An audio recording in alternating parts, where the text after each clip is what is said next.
अबे पढ़ाई लिखाई में ध्यान लगाओ, IAS बनो और देश को संभालो। ये है मिर्जापुर वाले मुन्ना भैया और एक IAS अधिकारी की पावर, ये भी जानते हैं। मतलब उसकी क्या वैल्यू है, क्या रुतबा है। लेकिन IAS अधिकारी बनना हंसी खेल तो है नहीं। हालांकि एक IAS अधिकारी का कितना रौब होता है, उसका भी एक अलग जलवा है। इसका जीता जागता उदाहरण है महाराष्ट्र कैडर की 2022 बैच की IAS अधिकारी पूजा खेडकर, जो इन दिनों अपनी इसी हनक और रुतबे के चलते काफी चर्चाओं में है। कहानी में आगे बढ़ने से पहले जान लीजिए कि ये पूजा खेडकर आखिर कौन है। पुणे में तैनात ट्रेनी IAS अधिकारी पूजा खेडकर पर आरोप है कि उन्होंने बतौर एक सिविल सेवक अपने पद का गलत इस्तेमाल किया है, जिसके बाद मंगलवार को उनका ट्रांसफर महाराष्ट्र के बीचों बीच वाशिम में कर दिया गया। एक आधिकारिक आदेश के अनुसार पूजा खेडकर वाशिम में अपनी ट्रेनिंग का बचा हुआ पीरियड 30 जुलाई 2025 तक पूरा करेंगी। अब जानते हैं कि ये पूरा मामला है क्या और इससे जुड़ा विवाद क्या है। पूजा खेडकर महाराष्ट्र कैडर की 2022 बैच की IAS अधिकारी है। रिपोर्ट्स के मुताबिक उन्होंने UPSC परीक्षा में 841 की ऑल इंडिया रैंक हासिल की। बतौर एक ट्रेनी IAS अधिकारी वह अपनी निजी ऑडी कार पर लाल और नीली बत्ती और VIP नंबर प्लेट का इस्तेमाल करती थी। इसी के चलते पद का दुरुपयोग करने की शिकायतों के बाद उन्हें पुणे से वाशिम ट्रांसफर कर दिया गया।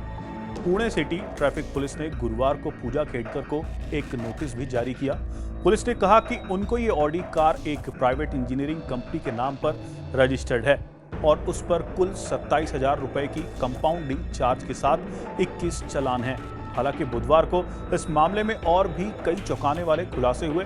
न्यूज एजेंसी PTI ने एक अधिकारी के हवाले से ये बताया कि पूजा खेडकर ने सिविल सेवा परीक्षा पास करने के लिए कथित तौर पर फर्जी दिव्यांगता और OCB सर्टिफिकेट भी लगाया था। अधिकारी ने बताया कि खेडकर ने OBC और दृष्टि बाधित श्रेणियों के तहत सिविल सेवा परीक्षा दी थी और उन्होंने मानसिक बीमारी का प्रमाण पत्र भी जमा किया था। अधिकारी ने बताया कि अप्रैल 2022 में उन्हें अपने दिव्यांगता सर्टिफिकेशन के वेरिफिकेशन के लिए एम्स दिल्ली जाने के लिए भी उन्हें कहा गया था, लेकिन उन्होंने कोरोना वायरस संक्रमण का हवाला देते हुए ऐसा नहीं किया। इतना ही नहीं, मीडिया रिपोर्ट्स के मुताबिक उन्होंने उन सुविधाओं को भी मांगा जो कि एक ट्रेनी IAS को नहीं मिलती। पुणे कलेक्टर सुहास देवसे की तरफ से सामान्य प्रशासन विभाग को सौंपी गई एक रिपोर्ट के अनुसार खेडकर ने 3 जून को बतौर ट्रेनी ड्यूटी में शामिल होने से पहले भी बार बार मांग की थी कि उन्हें एक अलग कैबिन कार रहने के लिए सरकार क्वार्टर और एक चपरासी भी दिया जाए। हालांकि उनकी इन मांगों को ठुकरा दिया गया। उन पर पुणे कलेक्टर के दफ्तर में एक वरिष्ठ अधिकारी की नेम प्लेट हटाने का भी आरोप लगाया गया था, जब उन्होंने उसे अपने कार्यालय के रूप में अपने सामने वाले कैबिन इस्तेमाल करने की अनुमति दी थी।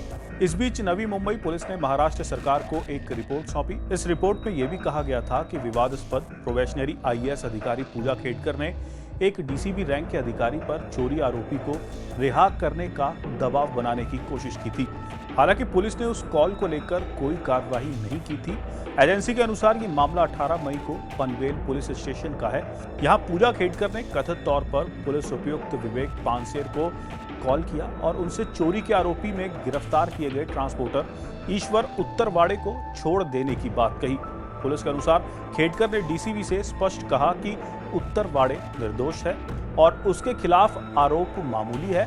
पूजा खेडकर ने पानसरे को कॉल पर अपना इंट्रोडक्शन दिया था, लेकिन DCP को यकीन नहीं हुआ कि कॉल किसी IAS अधिकारी ने किया है या कोई झूठ बोल रहा है। पुलिस ने इस कॉल पर कोई कार्रवाई नहीं की। इन सब से अब पूजा खेडकर की नौकरी खतरे में पड़ गई है। पूजा खेडकर को बर्खास्तगी तक की कड़ी कार्रवाई का सामना करना पड़ सकता है। सूत्रों ने बताया कि department of personal and training के अतिरिक्त सचिव मनोज द्विवेदी ने मामले की जांच शुरू कर दी है। 2 हफ्ते में जांच पूरी हो जाएगी। अगर वो मामले में दोषी पाई गई तो उन्हें नौकरी से बर्खास्त कर दिया जाएगा। साथ ही उनके खिलाफ तथ्यों को छुपाने का आरोप अगर सही पाया गया तो आपराधिक कार्रवाई भी हो सकती है। इस पूरे मामले में पूजा खेडकर का बयान भी सामने आया है। चलिए सुनिए उन्होंने इस बयान में क्या कहा। मेरा जो भी सबमिशन है उसके रिगार्ड में I will give it to the committee. जो भी प्रोसीजर है I will follow it, I will give it to the committee.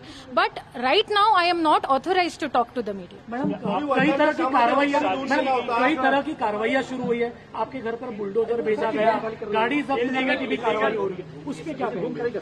मैं वही बोल रही हूँ आपको, जो भी मेरा सबमिशन होगा इसके बारे में I will give it to the committee, the authorised committee of the government. I will give it to the committee and I will answer them. And जो भी होगा मैं कमिटी को सबमिट करूंगी. बट अभी मैं आपसे बात करने के लिए यहाँ पे कुछ कहने के लिए I am not authorised. The rules do not permit me. I am not authorised to say anything. अधिकारी ने कहा कि पूजा खेडकर के पिता दिलीप खेडकर ने हाल ही में हुआ लोकसभा चुनाव भी लड़ा था. इस दौरान उन्होंने अपने पास कुल 40 करोड़ रुपए की संपत्ति घोषित की थी. पूजा खेडकर के पिता एक रिटायर प्रशासनिक अधिकारी हैं. उन्होंने भी कथित तौर पर जिला कलेक्टर कार्यालय पर दबाव डाला ताकि उनकी ट्रेनी आईएएस बेटी की मांग पूरी की जाए. खेडकर परिवार की पूरे महाराष्ट्र में प्रॉपर्टी है. उन्होंने पुणे की मुलसी तहसील में 25 एकड़ जमीन खरीदी थी. इस मामले में उन पर आरोप लगा था कि उन्होंने पड़ोसी किसान की जमीन पर भी कब्जा कर लिया था. जब किसानों ने विरोध किया तो खेडकर की मां मनोरमा बाउंसर लेकर मौके पर पहुंची और किसानों को पिस्तौल दिखाकर धमका दिया. इसका एक वीडियो भी सामने आया.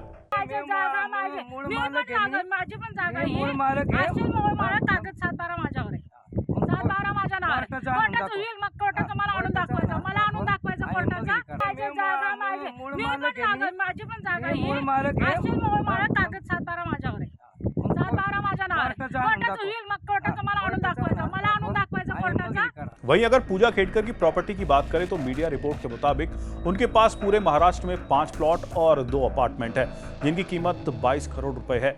उनके पास अहमदनगर में 45 लाख और पुणे में 75 लाख रुपए की 2 अपार्टमेंट भी हैं. ऐसी खबरें पाते रहने के लिए हमारे चैनल मनी कंट्रोल को सब्सक्राइब करें.